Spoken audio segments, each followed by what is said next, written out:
Hello everyone, this is David A. Cox with PCClassesOnline.com, and today I'm going to be teaching you all about GarageBand for the iPad. Now, we actually taught this class live this previous weekend, and everyone seemed to enjoy it, but then after the class I went through my notes just to review, and I realized there were a few small items that I did leave out, and I am a bit of a perfectionist when it comes to our videos, so I wanted to re-record it. So forgive me that this video is a little bit delayed, but this app is really near and dear to my heart. Now, if there's any parents out there watching this video, this is the reason why you buy your kid an iPad. It's because Apple is all about creation and creativity. You know, I think if I was a kid these days growing up, this thing would inspire me to just, it opens up doors that you can't otherwise. You know, when I was a kid, I was in the band, and the idea of being able to play an instrument is cool. The process of learning to play it isn't so cool, and that's what turns off a lot of kids, and that's why so many of them, myself included, stopped playing. Whereas with this, it's like, you don't need to have more than a fairly basic understanding of music in order to really create. And that is the goal here, is creativity. So this app is free. Okay, you can get it with any new iPad. There is an in-app purchase, which I do recommend that you can make. It's $4.99, and it gains you access to the various loops that Apple has created, which we'll go over in just a minute. This is what you see when you first go into it. You have all of these different instruments. Some of them, you'll notice, pretty simple. And then some of them have the word smart in front of them. Smart drums, smart strings, smart bass, keyboard, etc. Well, those are especially great if you just don't know how to play an instrument like me. So the first thing we're going to actually start with here is we're actually going to go into a feature called the sampler. We're not going to end up using this in whatever we end up creating today, but I did want to show you how it works. Now, one thing you should know about how we create these videos is that I am right now mirroring my iPad on a screen so that all of you can see it. The problem with that is there is a slight delay. So, for example, when you hear me start to play an instrument, I have probably actually, for example, if we're doing guitar, I've actually strummed the chord about a second earlier. So it's a little bit hard for me to keep to the beat because of that delay, so please forgive that. So the sampler is one way to really start off and get some inspiration when you're creating a song. So what I always do when I'm teaching this is I go here into New Sample and tap on Import. Okay, so this gains you access to tons of different loops that Apple has created. A lot of these, for the most part, are beats. It's a way to start off your song. And what you can do, I'm going to hit reset here for a moment. You can start searching based on the instrument, genre, or descriptors. So let's start off with going into the genre. And as you can see here, if you're going to be creating a country song, you can just tap on country. And here you have a whole bunch of different country loops. If you want to hear how they sound, all you have to do is click on it.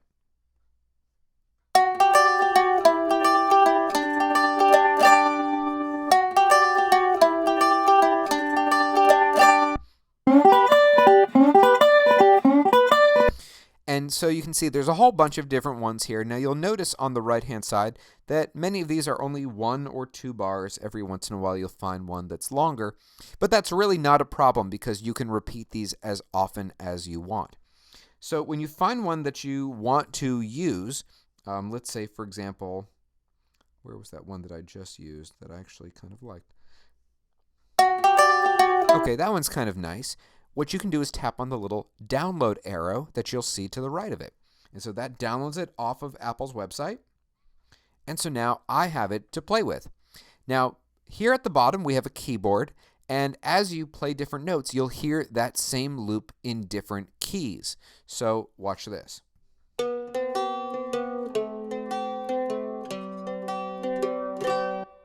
If I go up a couple keys,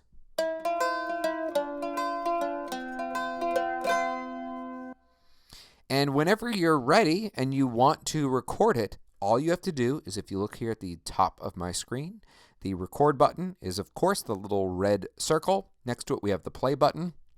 That's only going to really be handy if you've already recorded other tracks, and a rewind button to go to the beginning. So if I wanted to record this, I would just simply hit the record button and hold down the key. So I can record it once, and then I would just duplicate it over and over again. We don't have time to go through the entire program that is GarageBand because we'd be here all day. But just to show you a few other little features, here you'll see we have this little button here. If you tap on it, you can go to scroll mode. That just allows you to move the keyboard.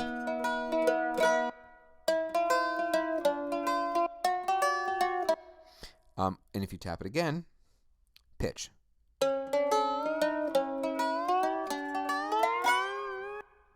Sounds a little bit weird.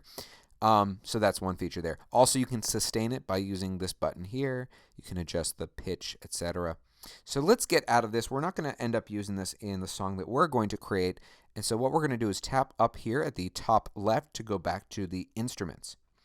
Now, a lot of times if I'm having fun with this, and I'm not by any means a songwriter, God knows I can't sing to save my life, usually where I would start off is with a beat, okay, to get me going. So there's two different ways you can do this. You can use the smart drums or just the drums. But we're going to use the smart drums. Why? Because I'm an idiot. So for smart drums, you can use a drum machine. And this is one really easy way to get some creative inspiration going, find a beat that really talks to you, and go from there. Now, with all of the instruments that I'm going to show you, there will be an option here at the top left to change the type of instrument. So for example, right now it is set to hip hop drum machine. If that's not quite what I'm going for, I can tap right there, and here are the different types of drum kits that I have access to. I can do a classic drum machine, house, classic, vintage, or live rock. Personally, my favorite is the classic studio kit, so let's go into that. Now, you can either take these instruments and drag them onto this board here, and you'll see here that the higher the instrument is, the louder it's going to be, the lower, the quieter. The more to the right, the more complex it's going to be, and the more to the left, the more simple it will be. Now, while you can just kind of experiment, what I've always found to be my favorite way is if you hit this little dice here, it'll just try something out. And if you don't like it, hit it again, go to one until you find one that you love. So let's just do a couple so you can hear how it sounds. And one of the things I want to mention that you'll find across the board with GarageBand with all the different instruments, and I don't know how well you'll be able to tell this on your end, is that all of these instruments are recorded at incredibly high bit rates. It sounds amazingly real. So let's get started. Let's hit the little dice. Let's see if we're lucky today.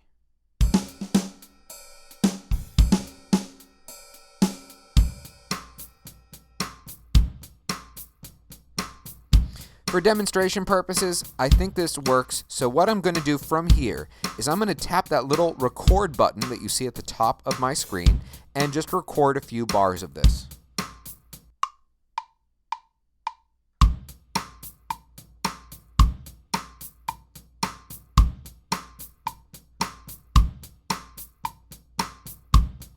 Okay, I stopped it there because after all, we're not trying to be Katy Perry here. We're just trying to get you going.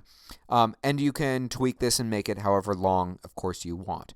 Now, a couple of other things I want to go over here are these little buttons you see at the top right of my screen. The first one right here.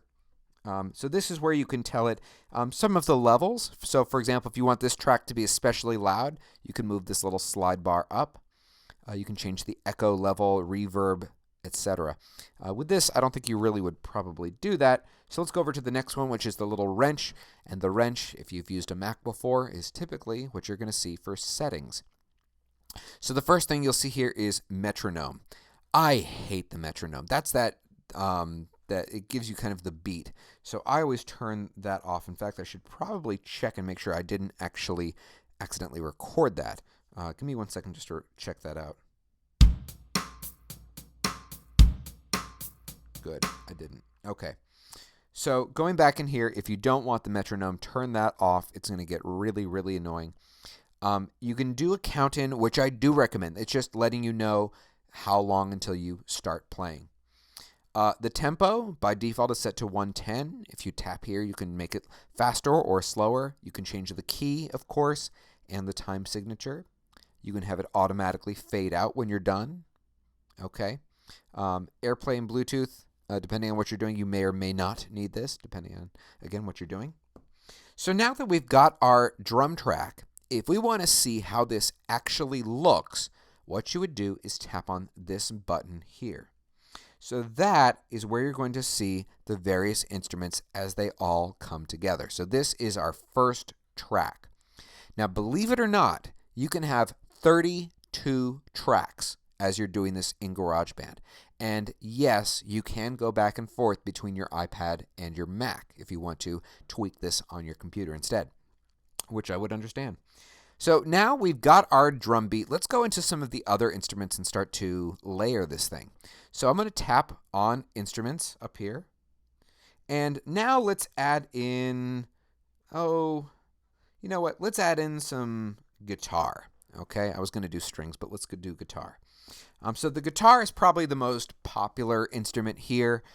This is where, when I've practiced this before, the biggest problem as far as the delay that you're going to hear. But it's a really, really cool feature. Now we have the acoustic guitar, okay, and I can play this one of two ways.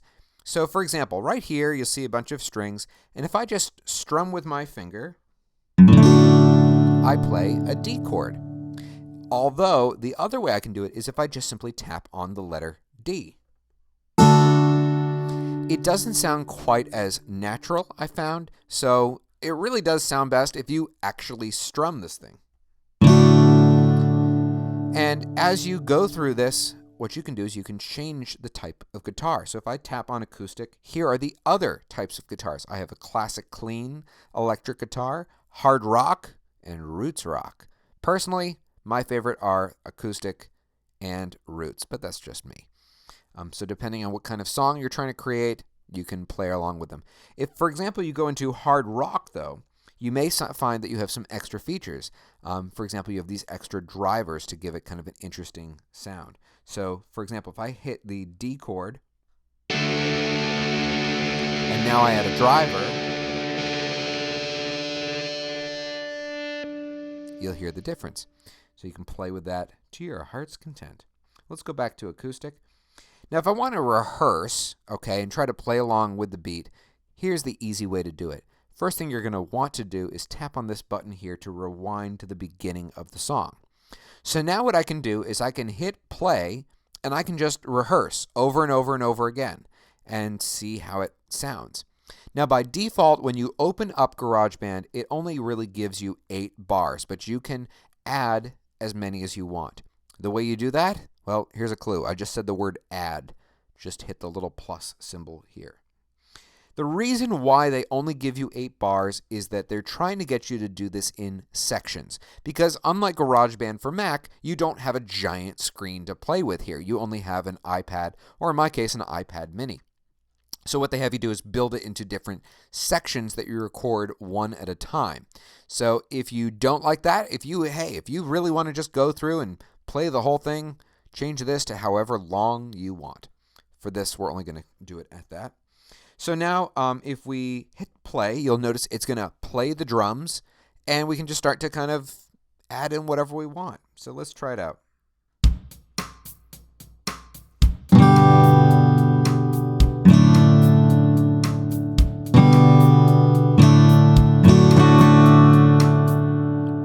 Really hard for me to play with the beat when I'm doing the mirroring portion here. So again, sorry about that. Now, if you want to make it a little bit jazzier, here's another trick you can do. If you look over here at the top right, we have a feature here called autoplay. So when you turn autoplay on, you'll notice that the strings go away and all you have left are the chords. And this is different for each type of guitar, as well as every instrument has this feature.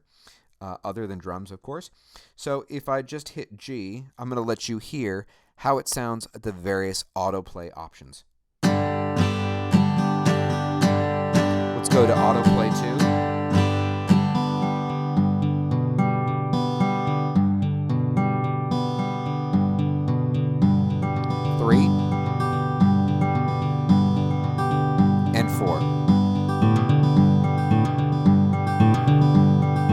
So now what you can do is you can go back and forth and start to create a layered song.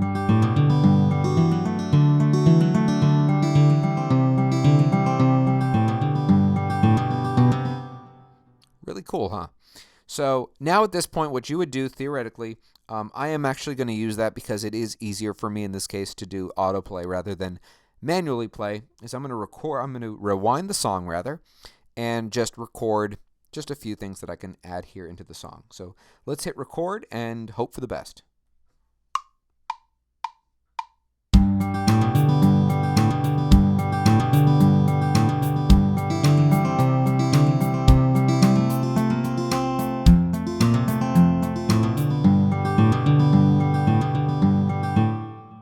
Okay, so now if I were to play that back, you'd hear exactly what I just played.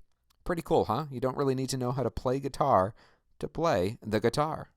Okay, moving on, let's go back to instruments. Oh, one other thing I just want to point out. If you royally screw it up, this little button you see right here, this turned around arrow is undo. So it'll go back in time. Go back to instruments, and let's go over some of the other instruments we have here. For example, let's go into smart strings. Now, I think adults out there, this one is probably going to blow your minds the most. It sounds amazing when you play these things on really, really good speakers, because then you can hear the depth of how high quality this audio is. So you have 5 instruments here. Okay, you have a first and second violin rather, viola, cello, and bass. Okay. And so I can just tap on a chord. I can tap on a couple chords. And you can only imagine, as we go into autoplay here, it really starts to sound cool.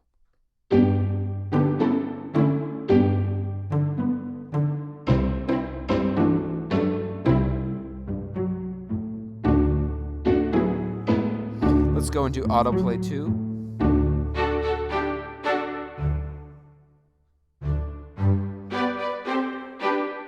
3,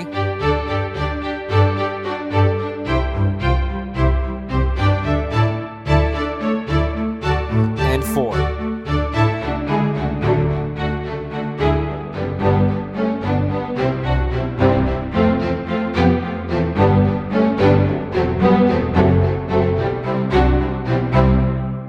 Pretty darn cool. So you can really take this to just incredible lengths. And get ready for this, it actually goes further. So you may or may not have noticed that up here at the top left, this is only one mode. So right now we've been in cinematic mode this whole time, but you can change it and go to modern, pop, or romantic mode. Let's go into pop just to show you the difference so you can hear how it sounds. So let's go into autoplay. We're going to reduce it down to 1. Oops, sorry, there we go. Let's hear it sounds.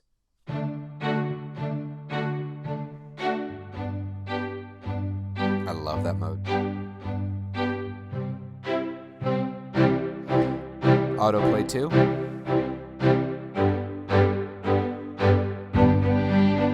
3.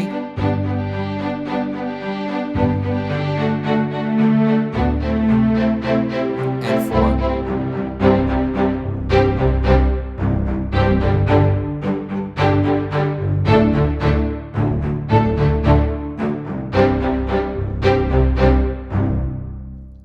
See, I, as a person who professionally teaches people how to better use technology, I especially appreciate this because I just think that for kids, more than anyone else, I mean, for me as an adult, I'm 30, this is cool stuff.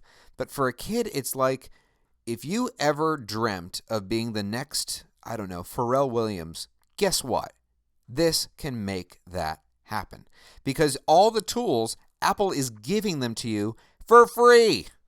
It's just really amazing stuff. Real quickly, I do want to go into romantic because that's also very cool. Back to autoplay 1.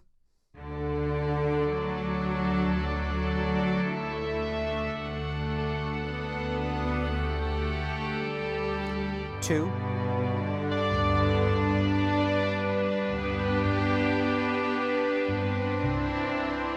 3.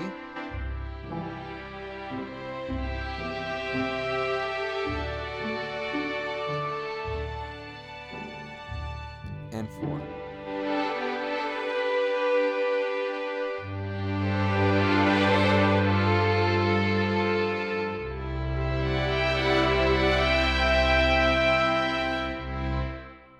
Again, really, really cool stuff. Now, if you want to start composing, one of the things you can also do is you can actually tap on these individual instruments and remove them.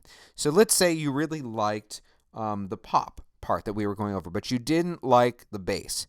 You can tap on the bass, and you'll see here that it goes translucent, so it's gone, okay, transparent rather. And you can do the same thing to any of the other instruments. And then as you're playing, you can add them back in.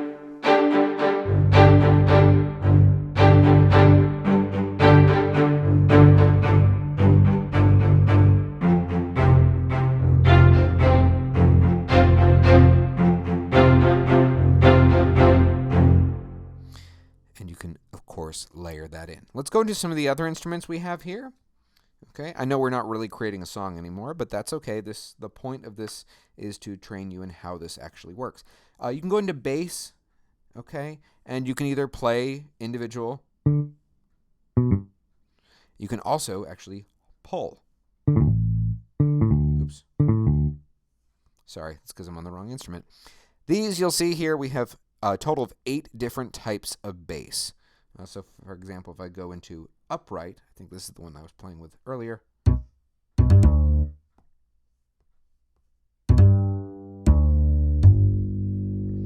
You can go into autoplay mode.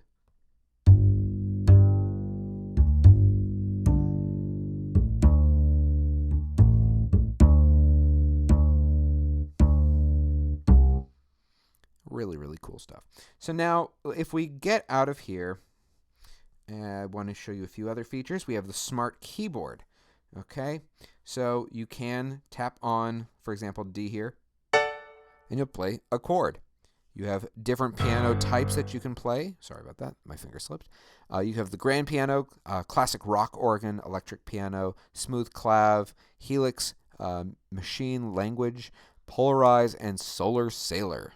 Some of these are pretty funky. If you're trying to create something a little bit electronic sounding, some of these, like the helix, can actually be really kind of cool.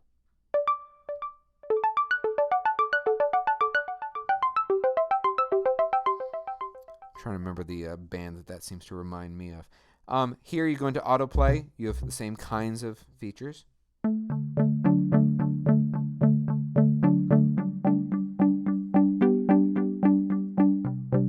Owl City. That's who I was trying to think of. Owl City, the band. This, for whatever reason, always reminds me of them. So as you go through here, I'm going to go back into so you can see the layers that we're starting to create here. One of the features I love is, let's say you're playing and you create this masterpiece, but you just royally screw up one note. You can actually correct it in this. So watch this. If I pinch with my fingers, the same way you would zoom in on a photo, okay, I can really start to see specific parts here. So I can go into, for example, the acoustic part, the acoustic guitar, and you'll notice here when I double tap, I get these options. I can hit edit. And from here, I can change individual notes. So if I hit play,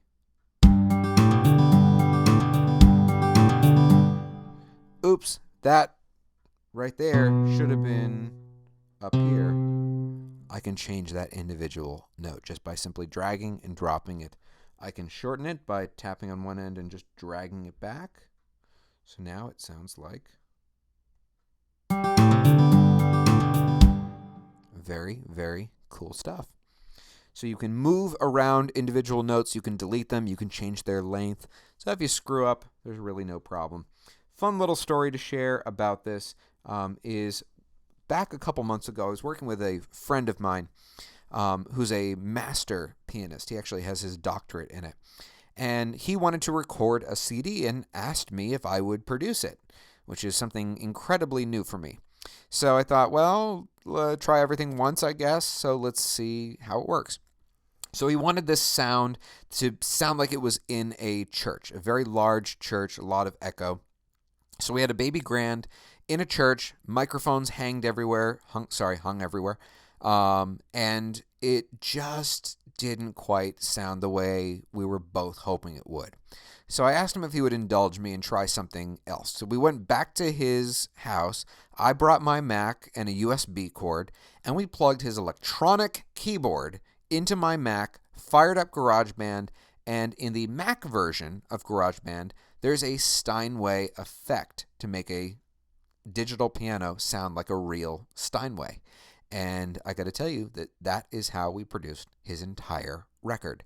When we played it back for other people, no one could tell the difference. It sounded like the real deal. So this stuff has come such a long way, since it was back in the day when the first version of GarageBand came out. Now, when you're done with your song, you have quite a few options for what you can do. So one of the things you can do is if you hit up here at the top, you'll see it says My Songs. It kind of backs out a little bit. It'll save it for one. But what you can do is tap up here at the top right on Select, tap on the song that you want to work with, and you have these little options up here. So the first one on the left, the Share button, you'll see here that you can airdrop the entire song into another person's iPad. So if you have a colleague, friend of yours with you who wants to work on the same project, you can airdrop it to them. You can email it. You could put the song itself on Facebook, SoundCloud, or YouTube. You could also send it to iTunes, iTunes, or make it a ringtone. If you have other audio programs on your iPad, you can open this in a different program. But the big thing that a lot of people want to do is, while they love using the instruments in the iPad, they want to actually work on this as far as the composition on their Mac. Especially when you get into vocals, it can be a lot better than using a really, really bad microphone on your iPad.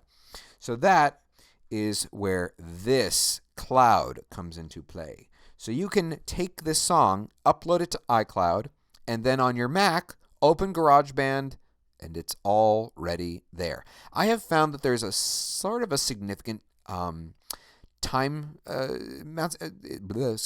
it's getting late here. It takes a little bit of a while for it to show up in iCloud is what I'm trying to say. So just be patient with that.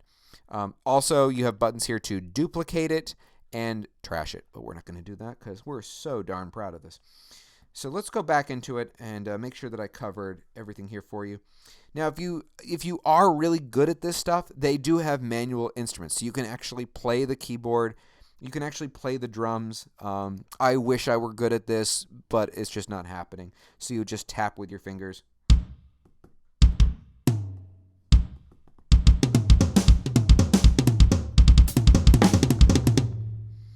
That's what I always do. I end up accidentally launching Control Center. So you have a Classic Studio Kit. You have all the other versions that you had in the Smart version here as well. But like I said, unfortunately, I'm a bit of an idiot when it comes to this. One final feature I really, really, really want to go over in regards to this is, and I can't show you this, unfortunately, because of how we record our classes. So let's say I'm in my Smart Guitar, and I have a bunch of my friends over, especially I think of this, of course, for kids. There is a button that you would see right about here, and it would be, I believe it looks like a music note. And one of the things you can do with GarageBand is have something called a jam session. So if you have a bunch of people and they all have GarageBand and they all have iPads, each person can play an instrument. You have one person who I believe is referred to as a band leader. I think that's the phrasing they use, who ends up recording everything. But each person can contribute their own instrument. It's just phenomenal how Apple has developed this stuff. You have to give them credit. This is where the iPad blows all of the Android tablets out of the water. In terms of, this is made for this device. No Android tablet is going to hold a flame to this. This is David A. Cox with PCClassesOnline.com. I really hope you enjoyed this video. GarageBand is just an extraordinary app for the iPad. If you happen to be watching this video, by the way, on YouTube, if you click that little like button at the bottom of the video. It's sort of like giving us a tip. We really, really do appreciate it. So thank you so much. And if you want to see all of our classes, if you're watching us on YouTube, we have all of our live classes, and you can see the whole archive, of course, on our website at pcclassesonline.com. That's all, everyone. Take care. Bye-bye.